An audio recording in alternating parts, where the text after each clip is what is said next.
Have you ever wondered what it would be like to be born as one of the most terrifying predators that ever lived?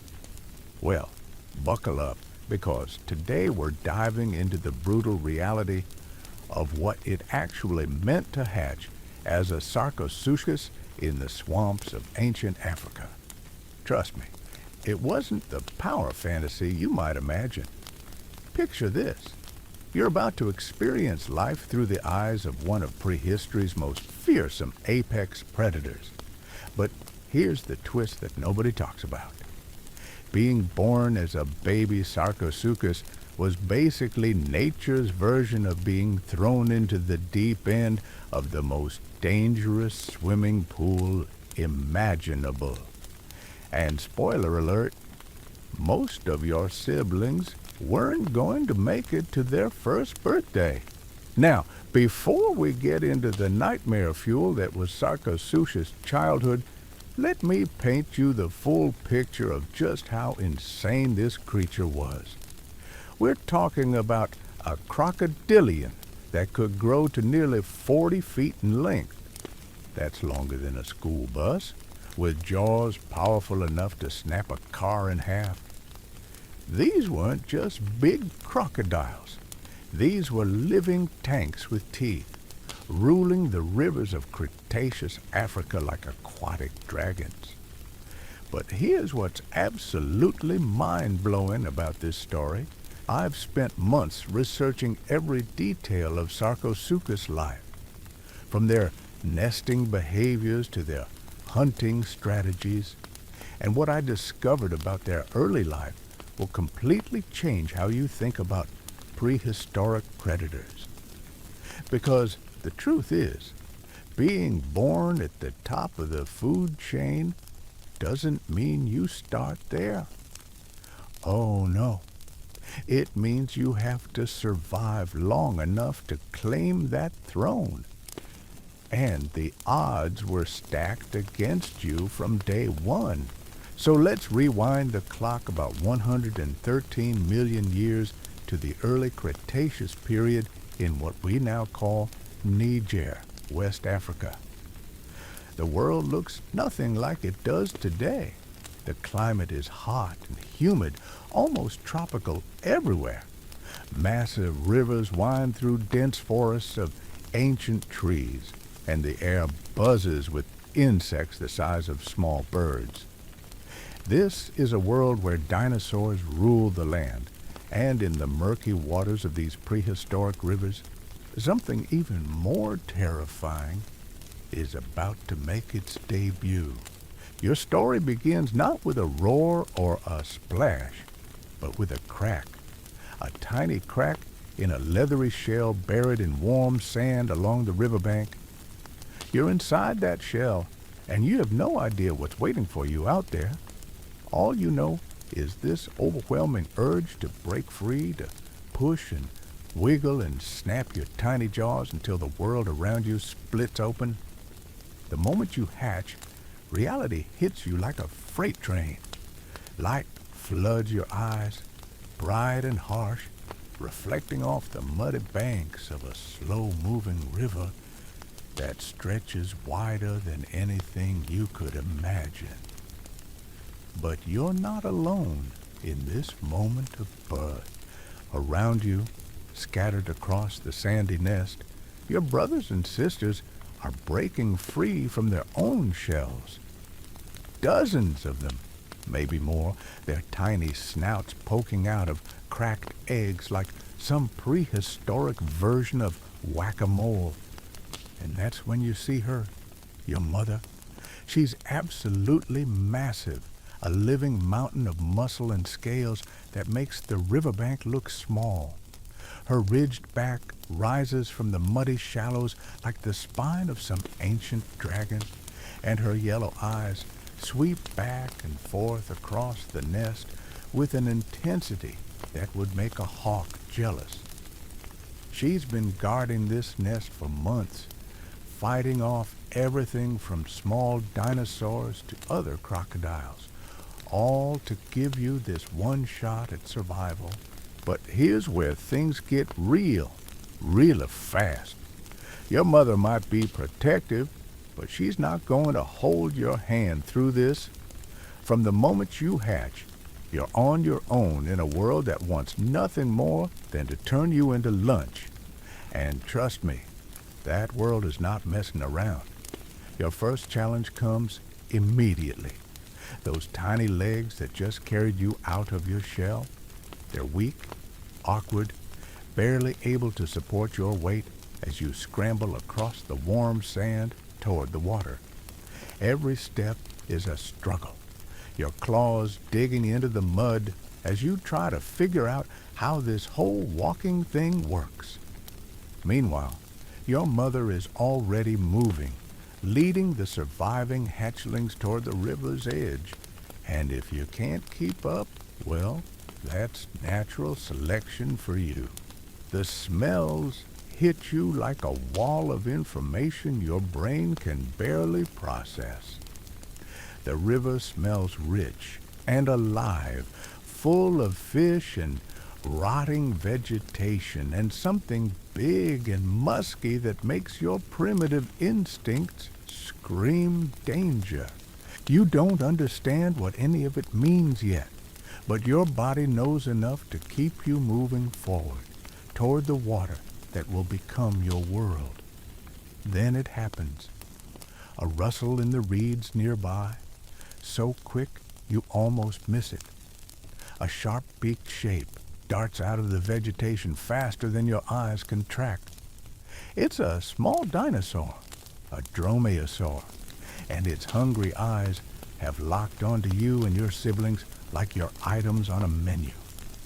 Panic floods your tiny body as those razor-sharp claws and teeth come racing toward you. But before you can even process what's happening, there's a sound that will haunt your dreams for the rest of your life. A deep, guttural roar that seems to shake the very ground beneath you. Your mother explodes into action, her massive jaws snapping shut around the would-be predator with a crunch that echoes across the water. The dinosaur thrashes once, then goes completely still. Lesson 1 in Sarcosuchus Survival School just got hammered home. Stay close to Mother, because out here, everything wants to eat you. You finally reach the water's edge and slip in, and suddenly the world transforms around you. The coolness embraces your body, making movement easier, more natural. You paddle forward instinctively, your tail providing propulsion, while your nostrils stay just above the surface. This is it, the moment you transition from a land-dwelling hatchling to an aquatic predator. Well, eventually an aquatic predator. Right now, you're more like aquatic prey with delusions of grandeur. The river becomes your entire universe, a slow-moving highway through the steaming landscape of Cretaceous Africa. Ancient trees overhang the banks, their gnarled roots creating perfect hiding spots for frogs, insects, and small fish. The water is thick with reeds and vegetation, and the air vibrates with the constant buzz of flies and the distant calls of creatures you can't even imagine. But here's the brutal reality of your new aquatic home. You've grown a little bit since hatching, sure, but not much. You're still tiny, still vulnerable, still trying to figure out the basic rules of survival in a world where literally everything is either food or a threat. And those siblings you hatched with? Yeah, there are fewer of them now. Some got picked off by larger predators lurking in the water. Fish, turtles, even other crocodiles saw your brothers and sisters as easy meals. Others simply vanished without a trace, swallowed by the river's endless capacity for making creatures disappear. The river doesn't forgive mistakes, and you're about to learn that lesson the hard way. Your stomach is growling, a constant reminder that if you don't eat soon, you're going to become someone else's dinner instead. You spot a school of fish shimmering in the shallows, their sleek silver bodies flashing in the filtered sunlight like living jewels. This is it, you think? Your first real hunt. Time to show this river what a future apex predator looks like. You drift closer, trying to move like the water itself, keeping your body still except for the gentle undulation of your tail. The fish seem oblivious to your presence, swimming in their tight formation like they don't have a care in the world. Closer you creep, closer still. Your predatory instincts are screaming at you to strike, but you force yourself to wait, to get into the perfect position. And then, when one fish drifts just a little too close, you explode into action. Jaws wide, you lunge forward with everything you've got, and you completely miss. The fish scatter like they've been hit by an underwater explosion, twisting away in a flurry of bubbles and panic. Your teeth snap shut on nothing but water, and you sink to the muddy riverbed in frustration and embarrassment. Nearby, your mother watches with those ancient, unreadable eyes. But she doesn't help. She doesn't need to. This is a lesson you have to learn on your own, because out here in the real world, nobody's going to hand you a meal. So you try again. This time, instead of rushing in like some amateur, you force yourself to wait. You let your body go completely still, allowing the current to rock you gently back and forth like a piece of floating debris. You watch as the fish slowly return, their fear forgotten, as they resume their endless search for food. When one of them drifts close, too close to resist, you strike again. This time, your jaws clamp down hard, and the fish writhes desperately between your teeth. But it doesn't escape. You thrash your head back and forth, crushing your prey, then gulp it down whole. The taste of victory is slick and salty, and for the first time since hatching, you feel like maybe, just maybe, you might actually survive this nightmare. But don't get cocky just yet. You're not a hunter, not really. You're not the ruler of anything except maybe this small patch of riverbed. But you're learning, and that's what matters. Every meal makes you a little bit stronger. Every mistake teaches you something new about this brutal world you've been born into. And one day, maybe one day, the river will actually fear you instead of trying to digest you every chance it gets. But we're getting ahead of ourselves here, because your problems as a baby Sarcosuchus are just getting started. See, while you're celebrating your first successful hunt, something absolutely terrifying is happening around you that nobody warns you about. Your fellow hatchlings, the ones that survived the initial gauntlet of predators and starvation, are starting to look at each other differently. And by differently, I mean like potential meals. Yeah, that's right. Cannibalism isn't just on the table in Sarcosuchus society. It's basically the main course. Your own siblings, creatures that hatched right next to you, are now sizing you up to see if you'd fit nicely in their stomachs. This isn't some rare occurrence either.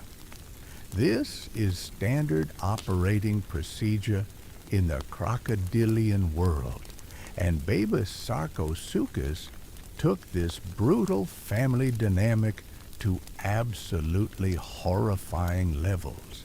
Think about that for a second. You're already dealing with fish trying to eat you, turtles trying to crush you, larger crocodiles treating you like bite-sized snacks, and now your own brothers and sisters are plotting your demise. It's like being born into the world's most dysfunctional family reunion, except everyone's armed with bone-crushing jaws and zero moral qualms about fratricide. The worst part? You can't even blame them. Food is scarce in these ancient rivers. Competition is fierce. And sometimes the easiest meal is the one swimming right next to you that shares your DNA. Your siblings aren't evil. They're just following the same brutal survival instincts that are currently telling you to eye that smaller hatchling over there and wonder if it might solve your hunger problem.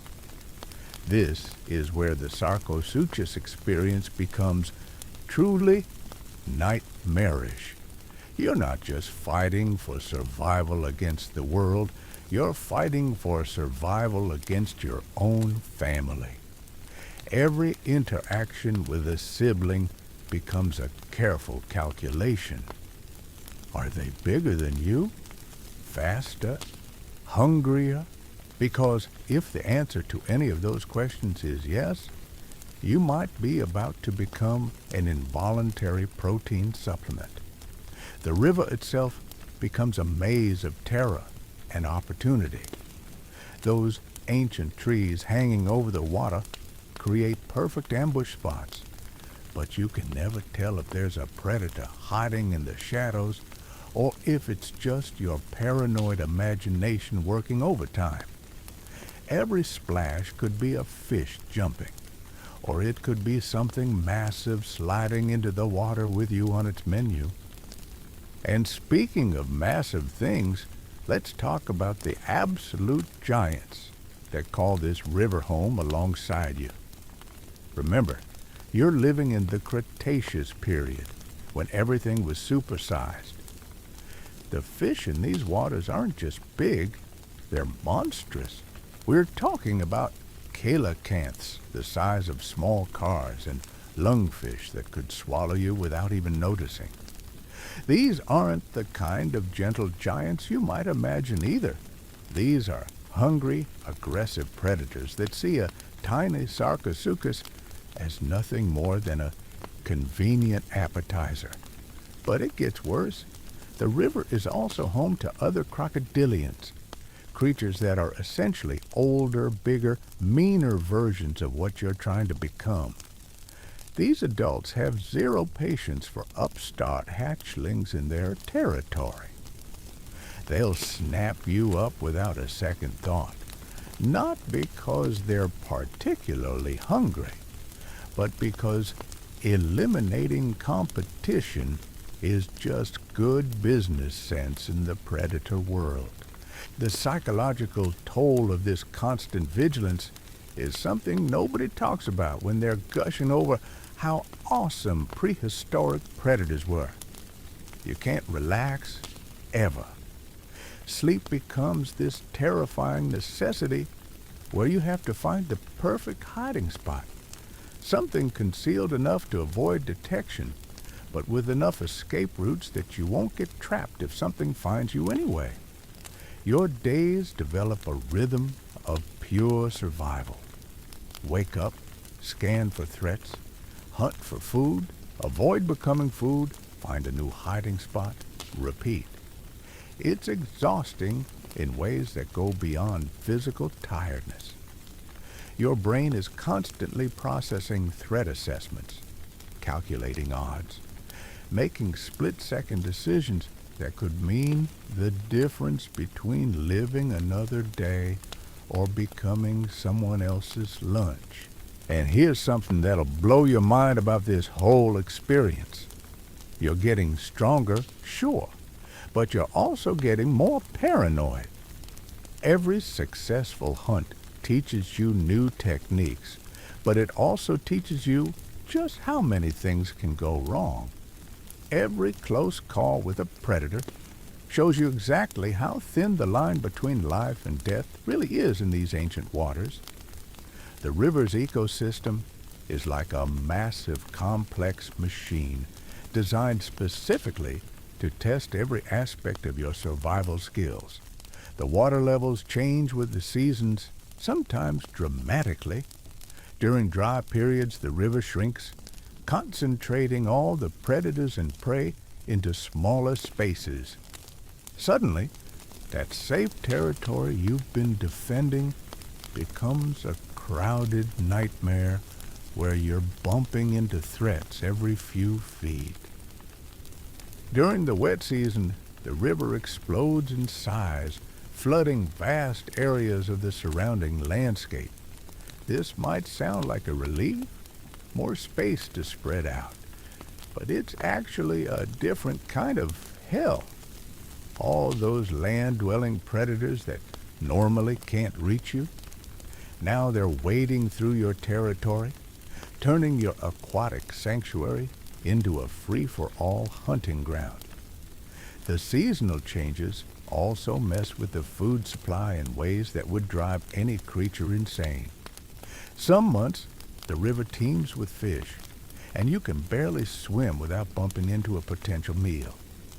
Other times, it's like the entire ecosystem has been picked clean, and you're competing with every other hungry mouth for scraps that might not even exist. Your mother, who was so protective during those first crucial days, gradually becomes more distant. This isn't abandonment in the traditional sense, it's just the natural progression of crocodilian parenting. She's done her job by getting you to the water safely. Now it's up to you to prove you deserve to survive. Her continued presence actually becomes more of a liability than a help, because other predators know that where there are protective mothers, there are usually tasty babies nearby. The social dynamics of your siblings become increasingly complex and dangerous as you all grow. Alliances form and dissolve based on nothing more than temporary convenience. That brother who helped you escape a predator yesterday might try to ambush you today if he thinks you found a particularly good hunting spot. Trust becomes a luxury you literally cannot afford. Your hunting skills improve out of pure necessity, but every technique you master comes with its own set of risks. Learning to ambush prey from below means spending time in the deeper, darker parts of the river where bigger predators lurk. Mastering surface attacks means exposing yourself to aerial predators and anything else that might be watching from the banks. The psychological development that happens during this period is absolutely fascinating and terrifying. You're essentially becoming a living weapon, but you're doing it while constantly terrified for your life. Your brain is rewiring itself for predation while simultaneously developing the hypervigilance needed to avoid becoming prey yourself. Every day brings new challenges that would break most creatures. Equipment failures, if you can call your body equipment, become life-threatening emergencies. Lose a tooth in a fight? That's hunting efficiency down until it regrows. Injure a leg trying to escape a predator? That's mobility compromised in an environment where speed equals survival. The river teaches you lessons about patience that border on the philosophical. Sometimes the smartest move is to do absolutely nothing, to become so still and motionless that you practically disappear into the environment. Other times, explosive action is the only thing standing between you and death. Learning to read these situations correctly becomes a skill that determines whether you see another sunrise. The mental toll of constant survival becomes something that fundamentally rewires your developing brain. You're not just learning to hunt. You're learning to think like prey and predator simultaneously. Every shadow could hide death, but every shadow could also hide your next meal. This dual perspective creates a psychological pressure that would shatter most creatures, but for you, it's just Tuesday in the Cretaceous. Your growth during this period is frustratingly slow and agonizingly vulnerable.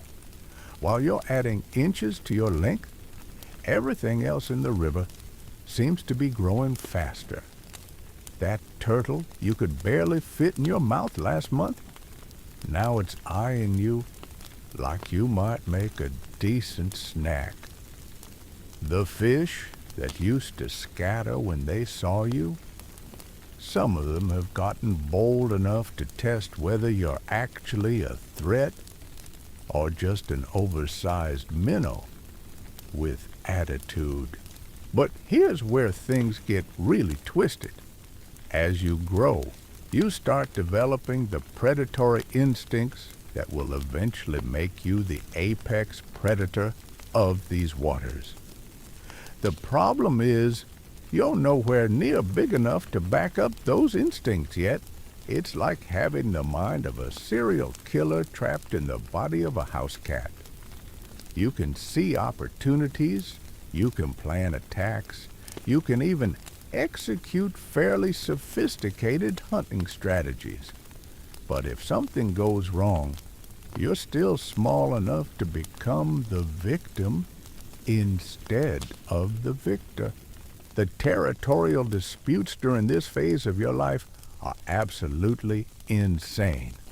You're starting to develop preferences for certain areas of the river, spots that offer good hunting or protection, but you're also bumping up against other young Sarcosuchus who have the exact same ideas. These aren't the playful scuffles you might see in other species. These are legitimate death matches between creatures that are already equipped with bone-crushing jaws and zero concept of mercy. Picture this scenario that plays out almost daily. You've found what seems like the perfect hunting spot, a bend in the river where the current creates a natural funnel that concentrates fish into a relatively small area. You've been working this spot for days, learning the patterns, timing your strikes perfectly. Then one morning, you show up to find another young Sarcosuchus has moved in overnight. The confrontation that follows isn't some civilized negotiation. It's a brutal test of who wants to survive more. You circle each other in the murky water, jaws slightly agape, displaying the weapons that could end this dispute in seconds. Every movement is calculated aggression. Every breath could be your last if you make the wrong choice. Sometimes these encounters end with one of you backing down, recognizing that the other is just slightly bigger, slightly more aggressive, slightly more willing to risk everything for a patch of river real estate. But sometimes they don't end peacefully.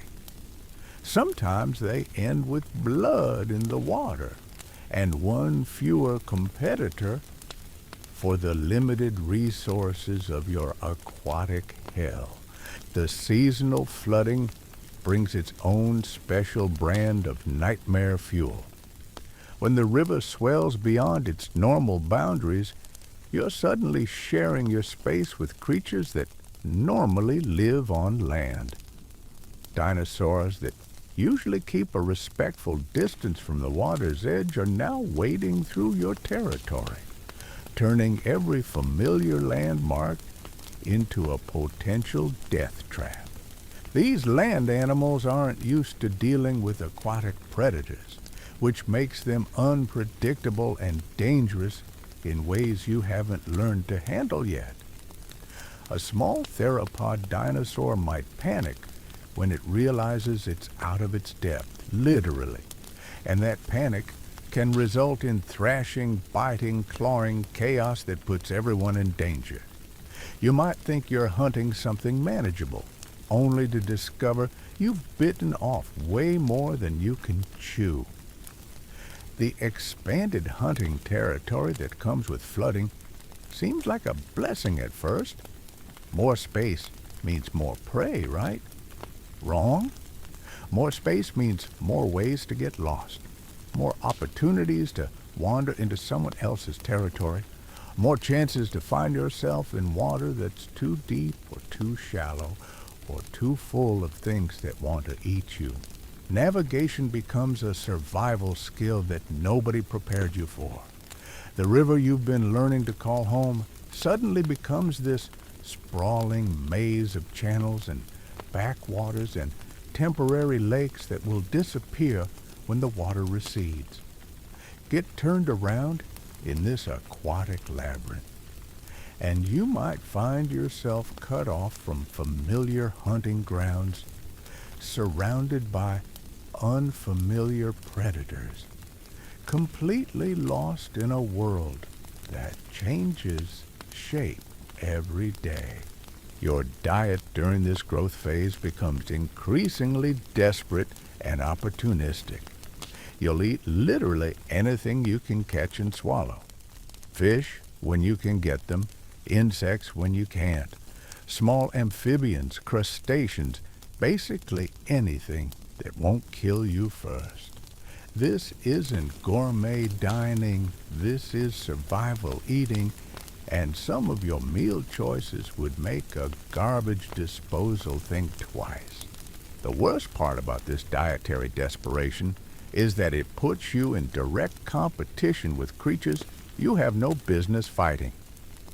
Turtles become major rivals because they're after the same slow-moving, easy-to-catch prey that forms the backbone of your diet. But turtles have armor, and you have attitude. Guess which one wins in a direct confrontation at this stage of your development? Birds become another source of constant irritation and danger. Pterosaurs patrol the skies above your river, and they've figured out that young crocodilians make excellent fishing substitutes when the actual fish are being uncooperative. You'll be minding your own business, trying to ambush a school of fish, when suddenly there are talons in your back and wings beating overhead as something tries to carry you off to feed its own babies. The learning curve for avoiding aerial attacks is steep and painful.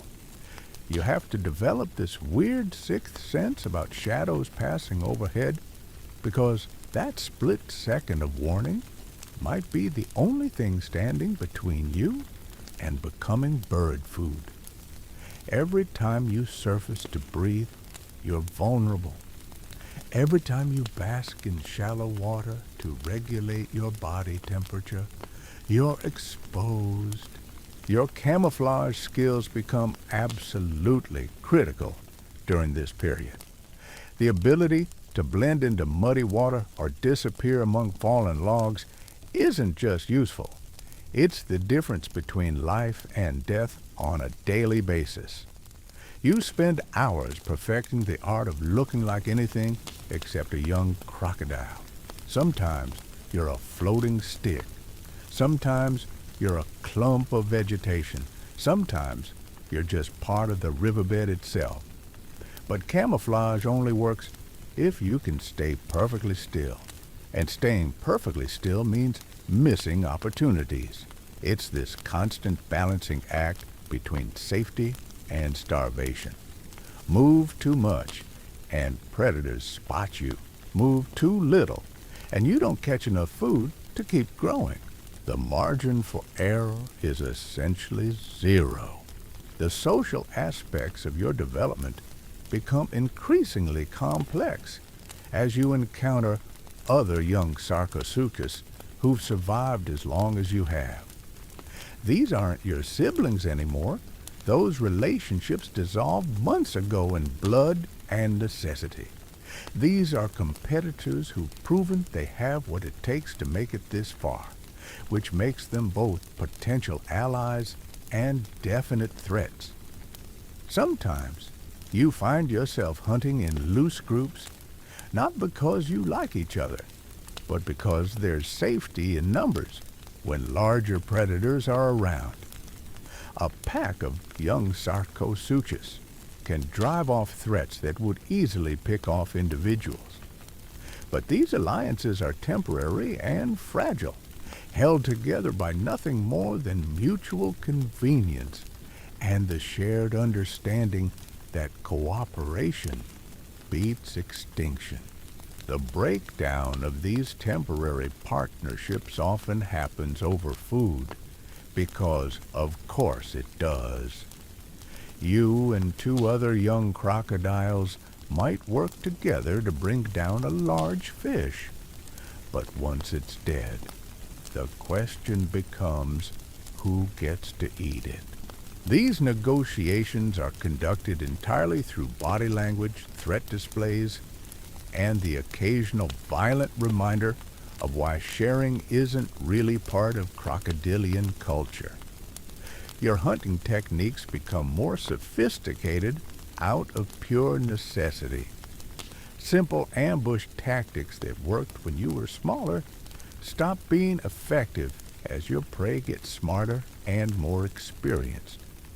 You have to learn to think several moves ahead, to anticipate where fish will go when they panic, to coordinate attacks that account for water current and escape routes.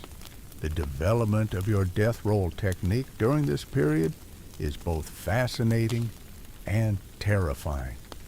This isn't something you're born knowing how to do perfectly. It's a skill that requires practice, timing, and an understanding of physics that would impress a mechanical engineer. Get it wrong, and your prey escapes. Get it really wrong, and you might injure yourself in the process. Your first successful death roll is a moment of pure predatory joy, mixed with the sobering realization of what you're becoming. The fish in your jaws goes from struggling frantically to completely limp in a matter of seconds, and you understand on a visceral level that you've just deployed a weapon that could work on much larger prey. The power is intoxicating and terrifying in equal measure. But power brings responsibility, and responsibility in the crocodilian world means understanding when not to use your abilities. That death roll that works perfectly on fish could be a death sentence if you try it on the wrong opponent.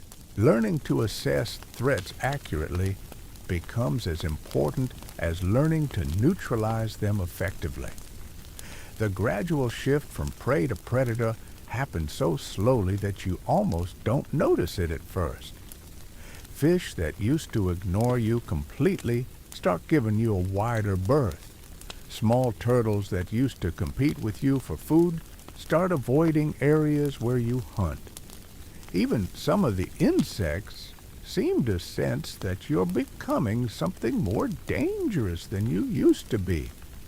This transition isn't just physical, it's psychological. Your confidence grows with every successful hunt, every survived encounter, every day that you don't become something else's meal. You start taking calculated risks that would have been suicide just months ago. You venture into deeper water, explore new territories, test yourself against progressively more challenging prey. But confidence can be dangerous when you're still not fully grown.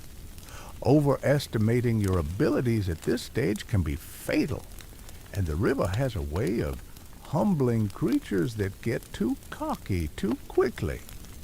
Every veteran predator in these waters was once exactly where you are now, and most of them have the scars to prove that growing up Sarcosuchus was no joke. The physical changes happening to your body during this growth phase are remarkable and uncomfortable. Your jaws are getting heavier and more powerful, but your neck muscles are still catching up, making precision strikes more difficult. Your tail is becoming a more effective weapon, but it's also making you less maneuverable in tight spaces. Every aspect of your anatomy is optimizing for power and size. But optimization is a messy process, full of awkward intermediate stages. Your teeth deserve special mention because they're constantly falling out and regrowing throughout this period. Losing a tooth during a hunt isn't just inconvenient, it's a reminder of how much your body is still under construction. Each new tooth is slightly larger and more effective than the one it replaces. But the gap period between losing old teeth and growing new ones creates windows of vulnerability that predators and prey alike have learned to exploit. The development of your sensory abilities during this time is absolutely crucial to your survival. Your ability to detect vibrations in the water becomes fine-tuned to the point where you can distinguish between the movement patterns of different species from incredible distances. You learn to read the water like other creatures read visual cues, understanding the difference between the splash of a jumping fish and the displacement caused by a larger predator entering your territory. Your night vision improves dramatically, turning the hours of darkness from a time of vulnerability into a potential hunting advantage. Nocturnal fishing becomes one of your specialties, taking advantage of prey that becomes less cautious under cover of darkness. But night hunting also means dealing with nocturnal predators that are equally well adapted to hunting in low light conditions.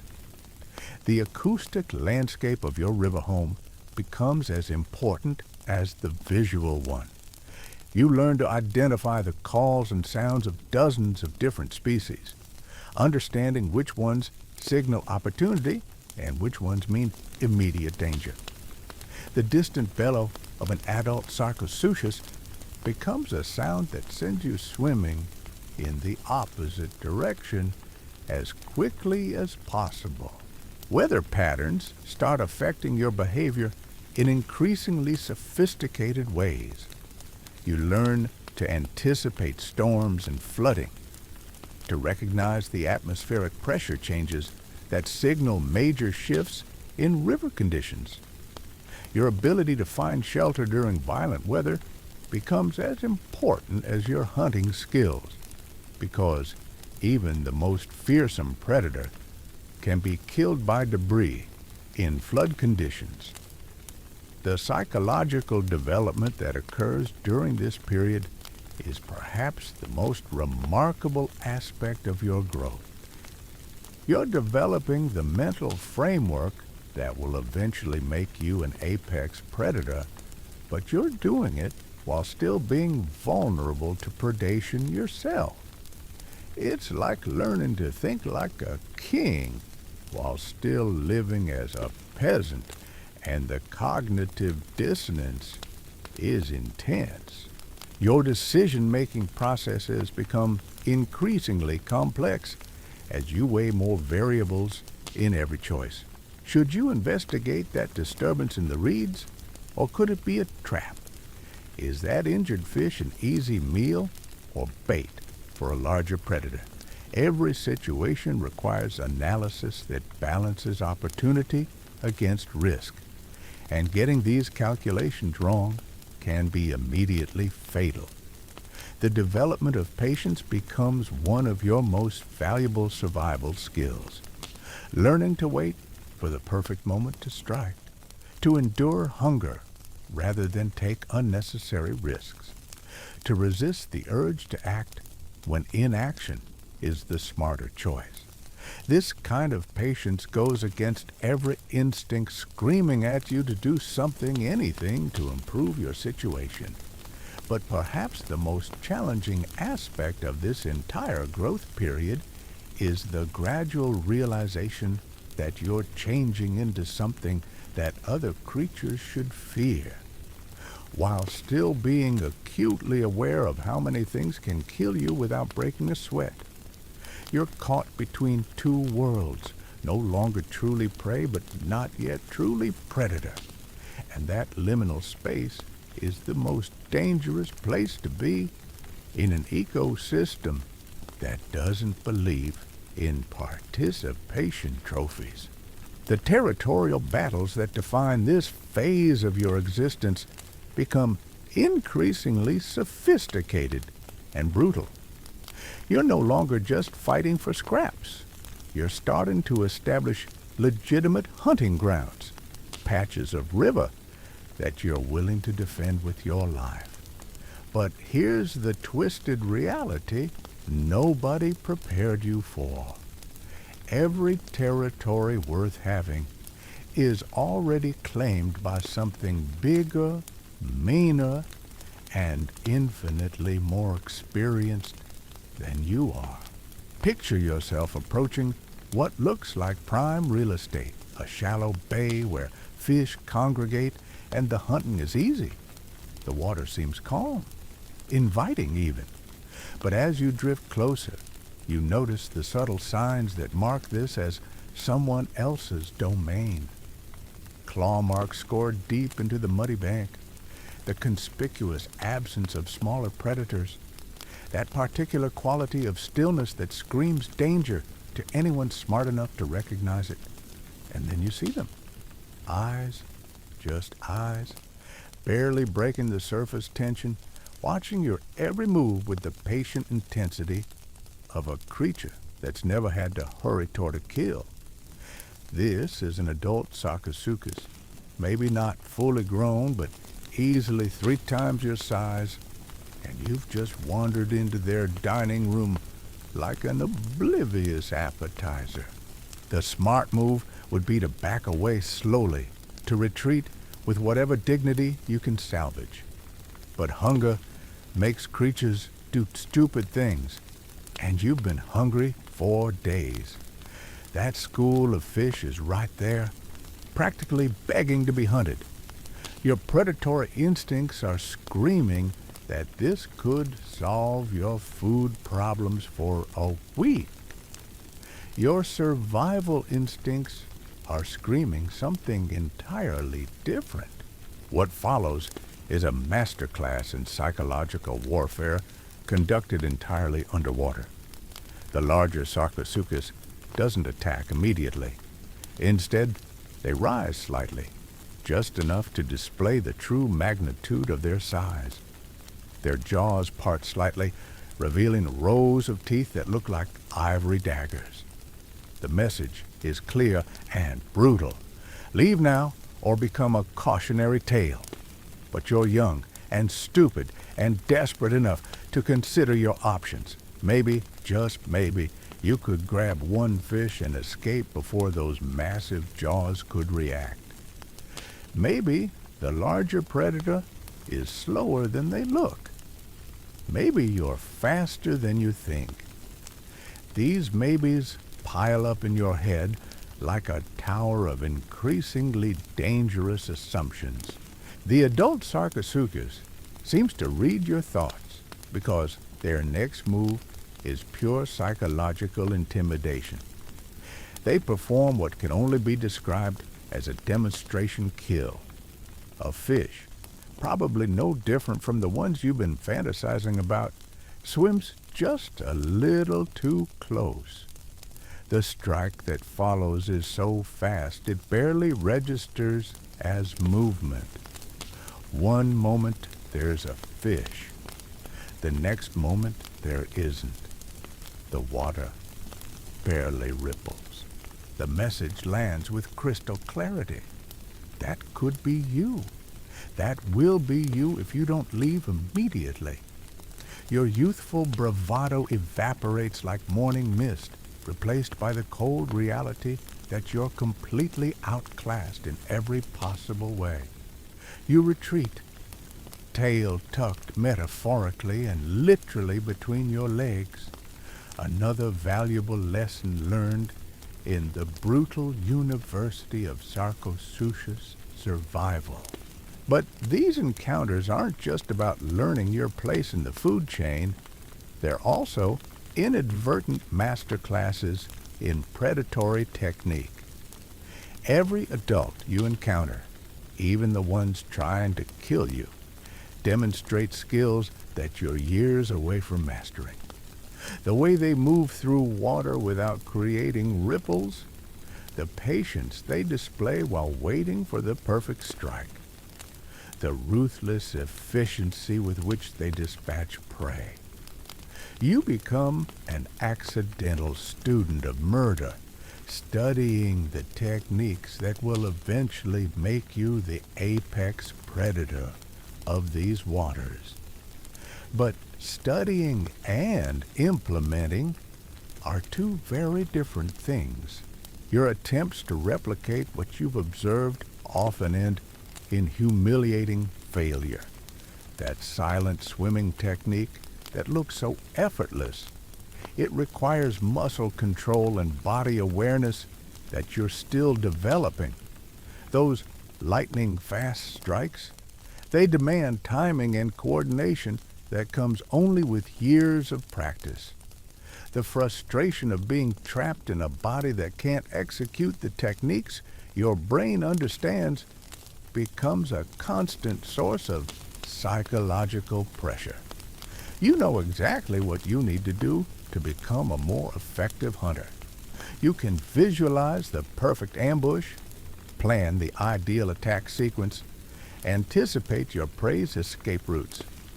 But when the moment comes to execute, your body betrays you with awkwardness and inexperience.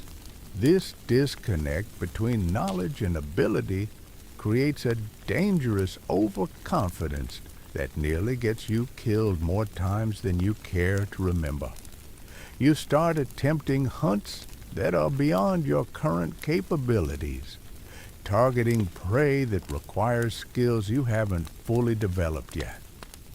The learning curve is steep and unforgiving, marked by failures that leave you hungrier and more frustrated than before.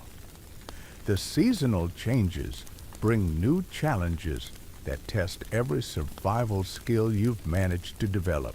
The dry season concentrates all the river's creatures into smaller pools of water, creating a pressure cooker environment where competition becomes absolutely savage.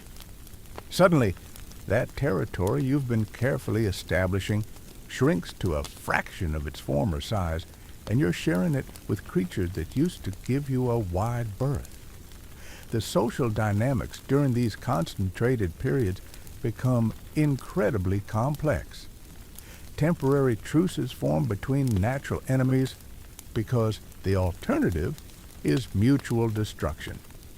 You find yourself hunting alongside creatures that would normally compete with you for food, because cooperation is the only strategy that keeps everyone fed. But these alliances are fragile things, held together by necessity rather than trust. When the rains return and the river swells back to its normal size, the temporary cooperation dissolves instantly. Former allies become competitors again as territories expand and resources become less concentrated. The transition from cooperation back to competition often results in violent confrontations as everyone tries to claim the best hunting grounds before someone else can establish dominance.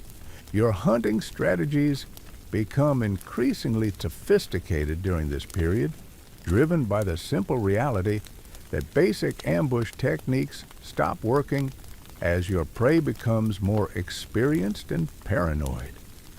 Fish learn to recognize the subtle signs of your presence. Turtles develop behavioral patterns that make them harder to catch. Even insects seem to evolve countermeasures to your hunting methods. The arms race between predator and prey pushes you to develop techniques that border on the ingenious. You learn to use water current to mask your approach, positioning yourself downstream from potential prey so that your scent doesn't give you away. You discover that certain times of day make hunting more productive, when prey animals are distracted by their own feeding or territorial behaviors. But perhaps most importantly, you develop the ability to think several moves ahead, to anticipate not just where your prey is now, but where they'll be when you complete your attack sequence. This kind of predictive thinking separates successful predators from dead ones, and mastering it becomes as important as developing physical strength or speed. Your failed hunts become as educational as your successful ones, maybe more so. Every missed strike teaches you something about timing, angle of attack, or prey behavior that you wouldn't have learned from a successful kill. The frustration of watching potential meals escape becomes fuel for improving your technique, driving you to analyze every aspect of your hunting approach. The psychological toll of constant failure and marginal success creates a mental toughness that will serve you well in the years to come. You develop an almost pathological persistence, a refusal to give up even when everything seems hopeless. This isn't just stubbornness. It's a survival trait that separates creatures that make it to adulthood from those that become footnotes in the fossil record. Your relationship with fear becomes increasingly complex as you grow. Early in your life, fear was simple and clean. Big thing approaches, run away.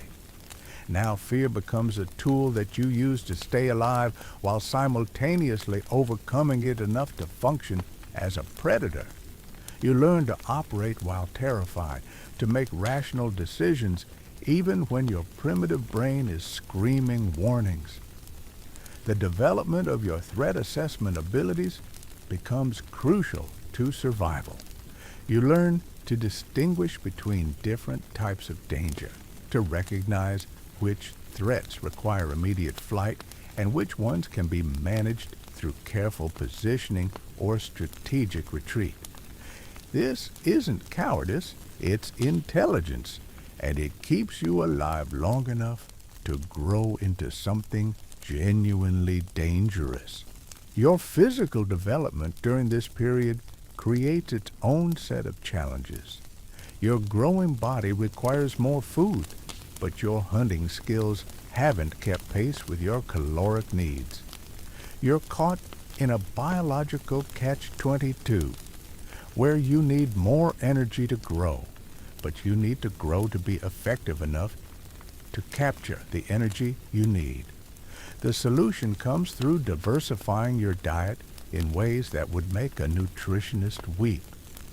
You become an opportunistic scavenger, taking advantage of anything edible that doesn't require a complex hunt to obtain.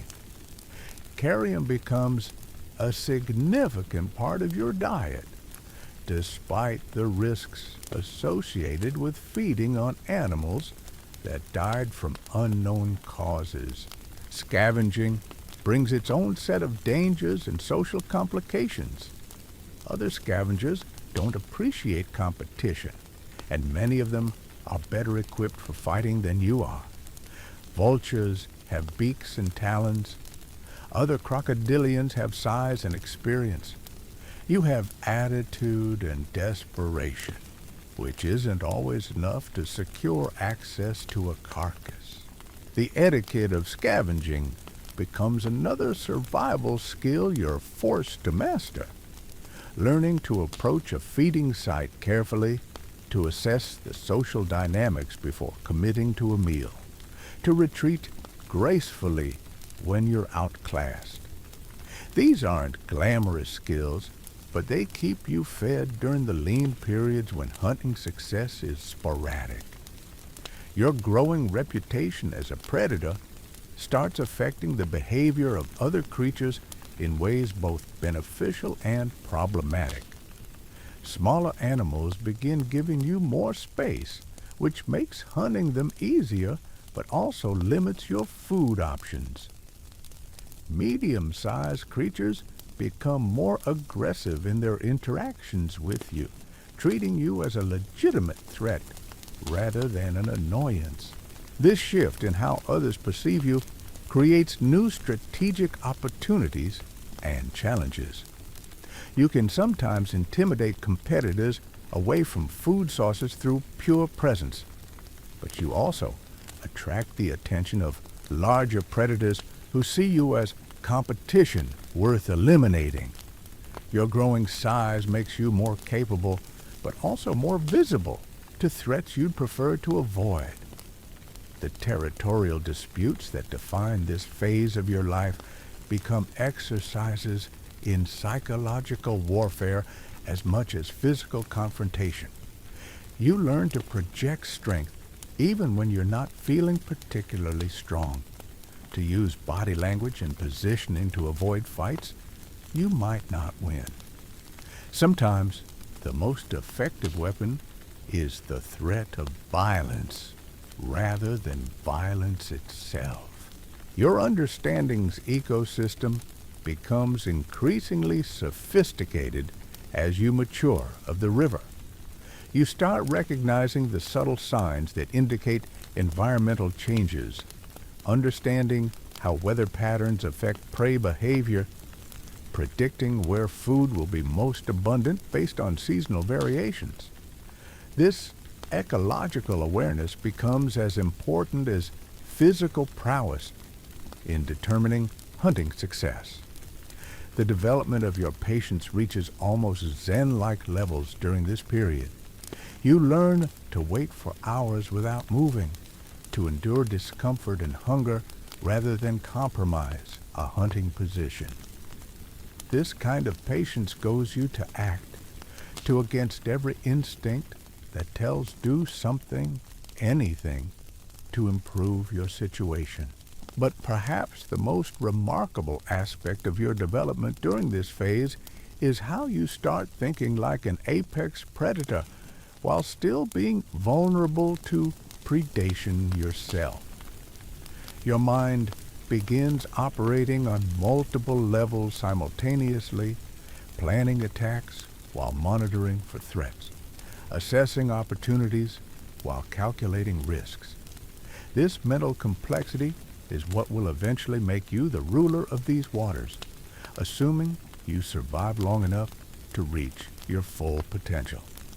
The gradual transition from hunted to hunter accelerates during this period, but it's not a smooth progression.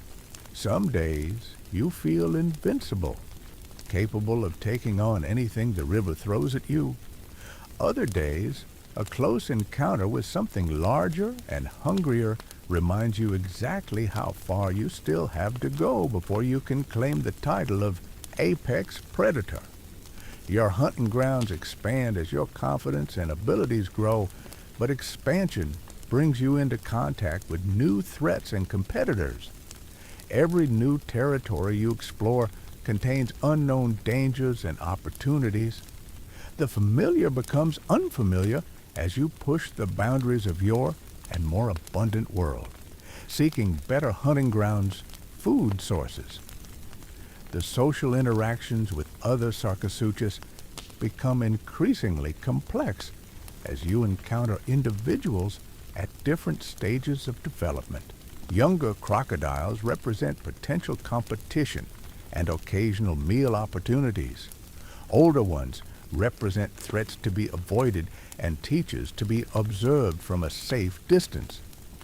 Peers represent the most complex relationships of all, combining elements of competition, cooperation, and mutual assessment. Your fighting skills develop through necessity rather than choice.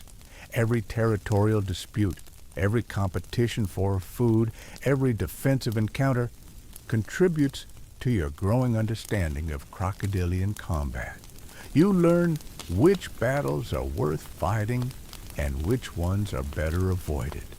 You develop an intuitive understanding of leverage, timing, and the devastating effectiveness of your death roll technique.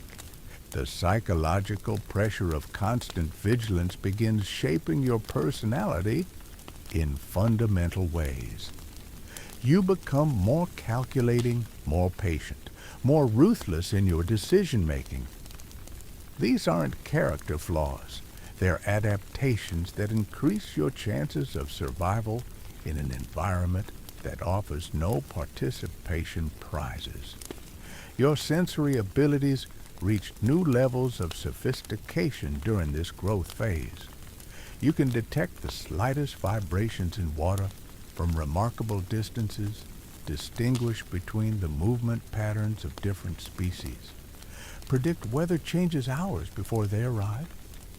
These enhanced senses provide early warning systems that keep you alive and give you hunting advantages that less developed predators can't match. The nights become your ally as your nocturnal hunting skills develop. Darkness provides cover for approaches that would be impossible in daylight, and many of your prey species become less cautious after sunset.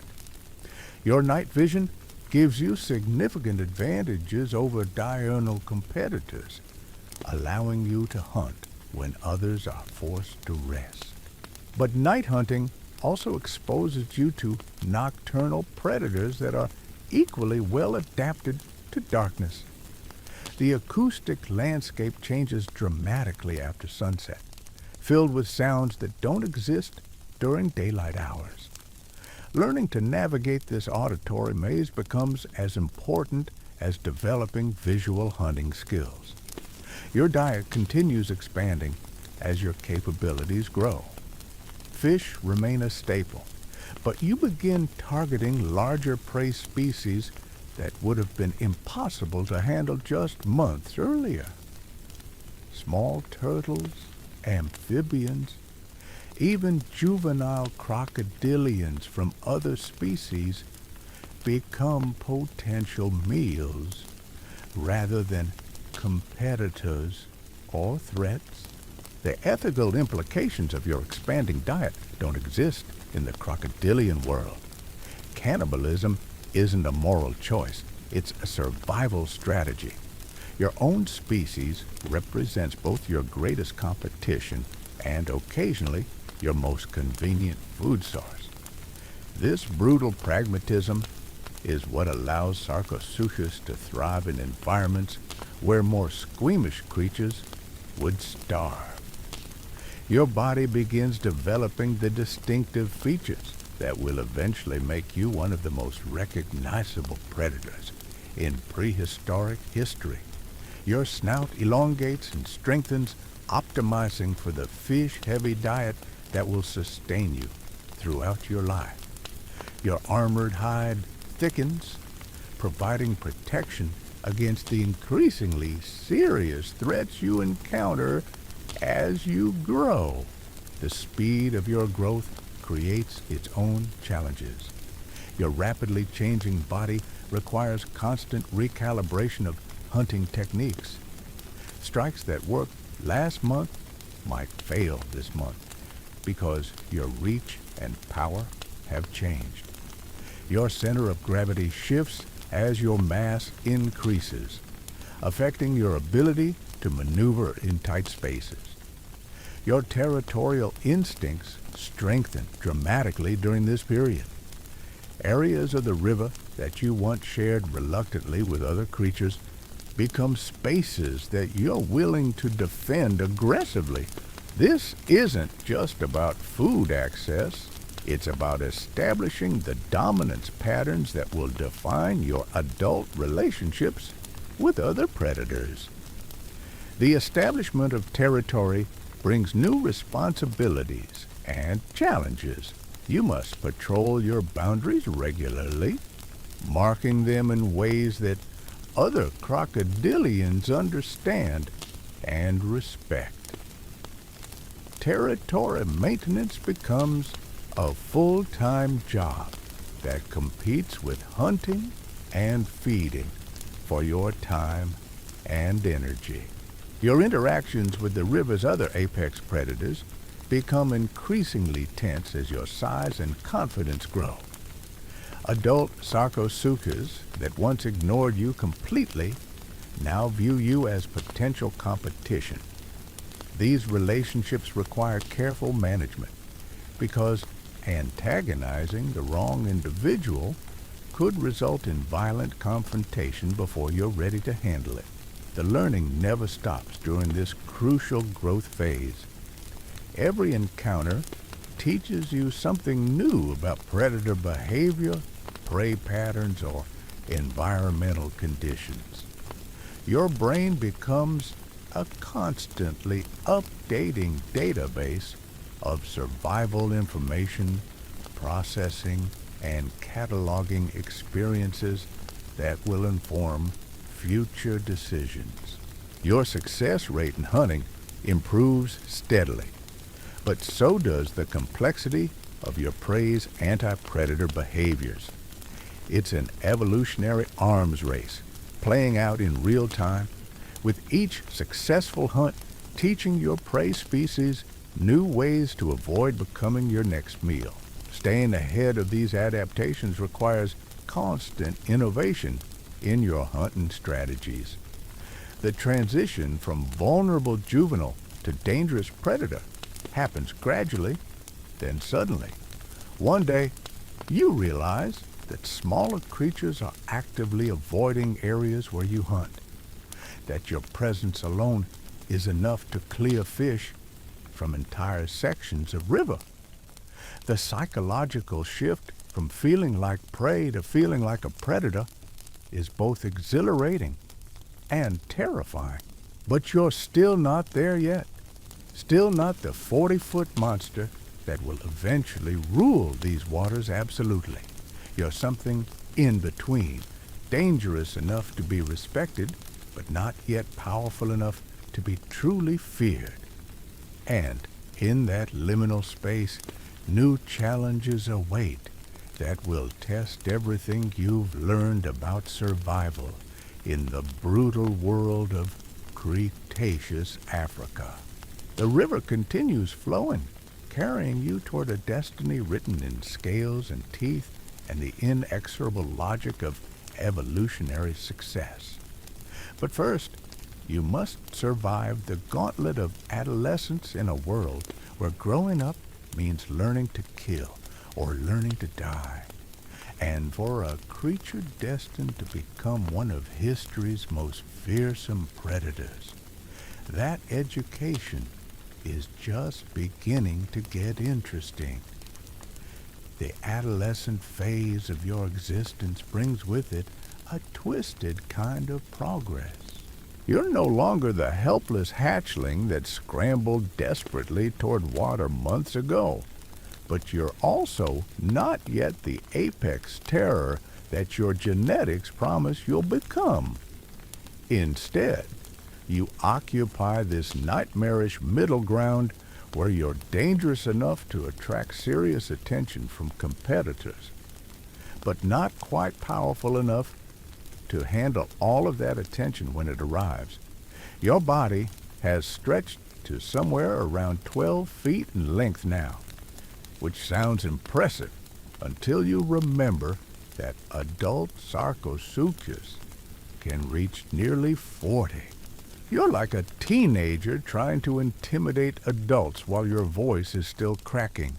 Your jaws pack serious power, enough to crush bones and tear flesh, but they're still developing the crushing strength that will eventually allow you to take down prey the size of small dinosaurs. The psychological transformation happening inside your skull during this period is perhaps more dramatic than the physical changes. Your brain is rewiring itself for apex predation, developing the cold calculation and ruthless patience that defines successful crocodilians. But this mental evolution comes with its own set of problems. Because you're thinking like a king while still living in a world that treats you like a pretender to the throne. This disconnect creates dangerous overconfidence that nearly gets you killed on a regular basis. Your predatory instincts tell you to challenge larger crocodiles for prime territory, to attempt hunts that require skills you haven't fully mastered, to take risks that would be suicidal for a creature of your current size. Learning to balance ambition with reality becomes a survival skill as critical as learning to hunt. The river's ecosystem responds to your growing presence in ways both subtle and dramatic. Fish populations in your hunting grounds begin showing behavioral changes, developing new patterns of movement and feeding that account for your presence as a legitimate threat. Turtles alter their basking schedules to avoid times when you're most active. Even insects seem to sense that something fundamental has shifted in the local predator hierarchy. But while smaller creatures are learning to fear you, larger ones are taking notice for entirely different reasons. Adult crocodilians that previously ignored your existence now view you as competition worth monitoring. They don't see a young predator learning the ropes. They see a future rival that needs to be eliminated before it becomes a genuine threat to their dominance.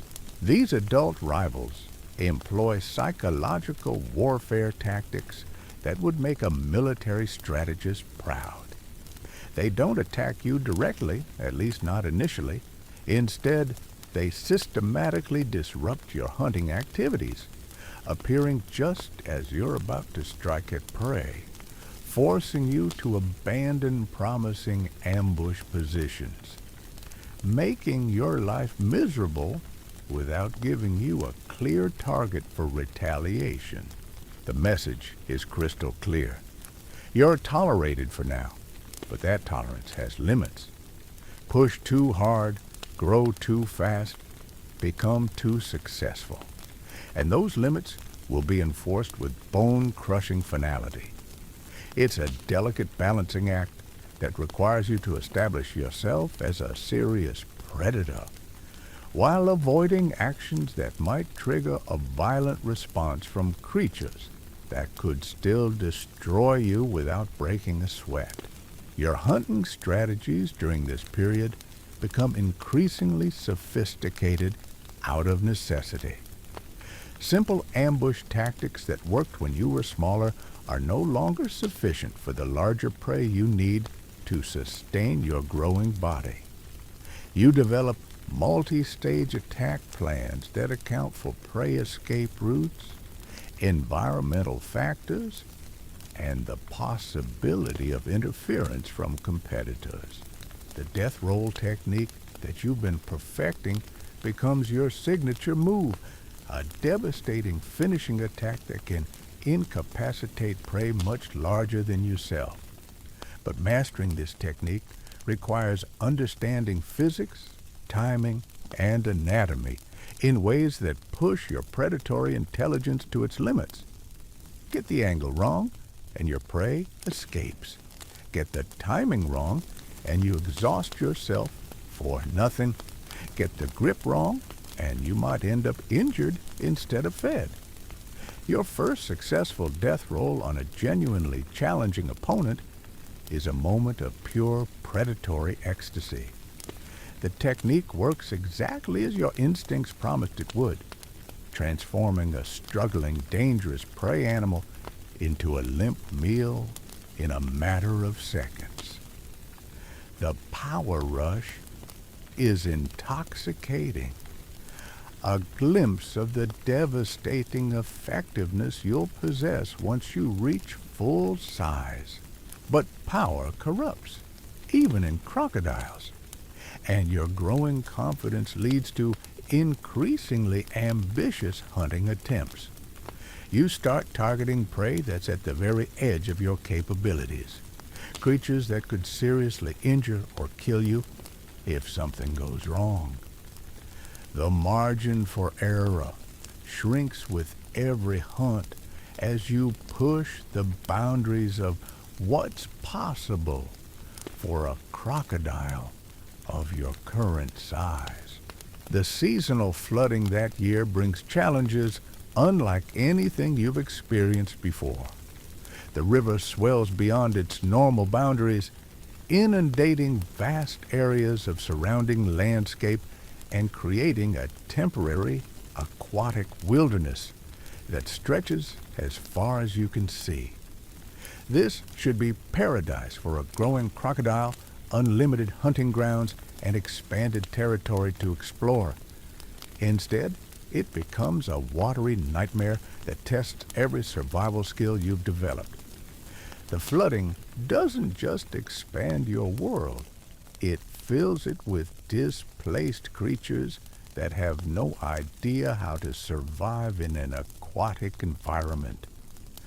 Panicked dinosaurs thrash through the water, creating chaos that makes hunting nearly impossible. Terrestrial predators that normally stay far from water are suddenly wading through your territory, turning familiar hunting grounds into alien landscapes filled with unknown threats. Navigation becomes a critical skill as landmarks disappear beneath the rising water. The river channels you've memorized over months of careful exploration vanish into a featureless expanse of muddy water dotted with the tops of submerged trees. Getting lost in this temporary sea could mean wandering into territory controlled by predators you're not equipped to handle, or worse, becoming so disoriented that you can't find food before starvation sets in. Your territorial instincts, so carefully developed over the past year, become almost useless in this transformed landscape. The boundaries you've established through threat displays and occasional violence are meaningless when the entire geography has changed overnight. Every other predator in the area is facing the same disorientation, creating a chaotic free-for-all as everyone tries to establish new territories in an unfamiliar environment. The hunting during this flooded period requires adaptations that push your predatory skills in new directions. Fish populations become scattered across the expanded waterscape, making the concentrated hunting of normal river conditions impossible. You're forced to cover much larger areas in search of prey, burning energy at rates that would be unsustainable under normal circumstances. Your encounters with displaced terrestrial animals during this period provide both opportunities and dangers that don't exist under normal conditions. A small theropod dinosaur struggling to swim presents an easy meal, assuming you can approach without being spotted and dispatched by those razor-sharp claws. But these land animals are unpredictable in water, capable of panic responses that could seriously injure an incautious predator. The temporary nature of the flooding creates its own psychological pressures. You know this expanded territory won't last forever, that eventually the water will recede and leave you competing for the same limited resources as before. The urge to take maximum advantage of the current conditions wars with the need to conserve energy for the lean times that will inevitably follow.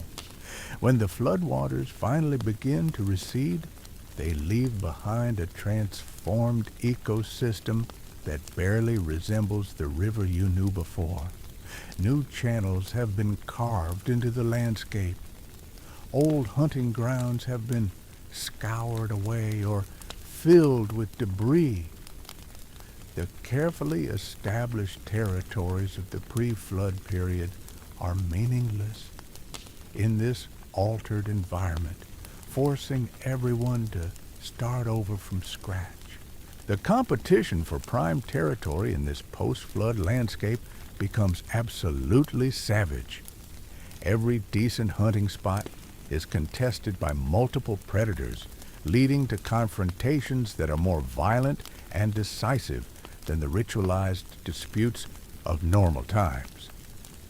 The stakes are higher because good territory is scarcer, and the competitors are more desperate because everyone lost their established hunting grounds to the flood. Your first serious territorial fight happens during this chaotic readjustment period. Another young Sarcosuchus, probably close to your size and equally desperate for decent hunting grounds, decides to contest your claim to a promising backwater channel. The fight that follows isn't the cautious, ritualized combat you've witnessed between adults. It's a brutal, desperate struggle between two creatures that understand their survival depends on winning this particular piece of real estate. The battle lasts for what feels like hours, but probably only minutes. A thrashing, snapping chaos of teeth and tails and primitive fury. Neither of you has the experience to end the fight quickly, so it becomes a contest of endurance and willpower as much as strength and skill. Water turns muddy with blood and churns sediment as you grapple for advantage in the shallows. Victory, when it comes, is decisive but pyrrhic. Your opponent finally submits, retreating with injuries that will heal but with a clear understanding of who owns this particular patch of river. But you're not unscathed either.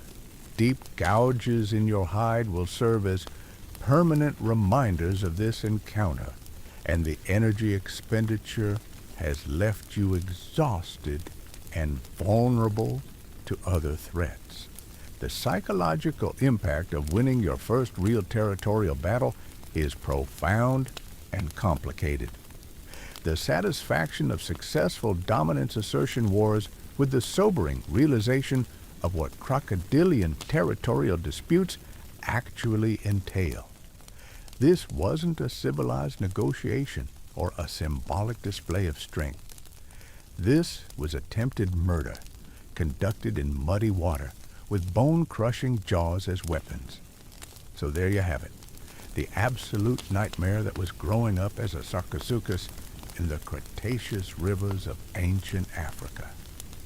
From that first terrifying moment of hatching to the brutal territorial battles of adolescence, every single day was a masterclass in survival against impossible odds.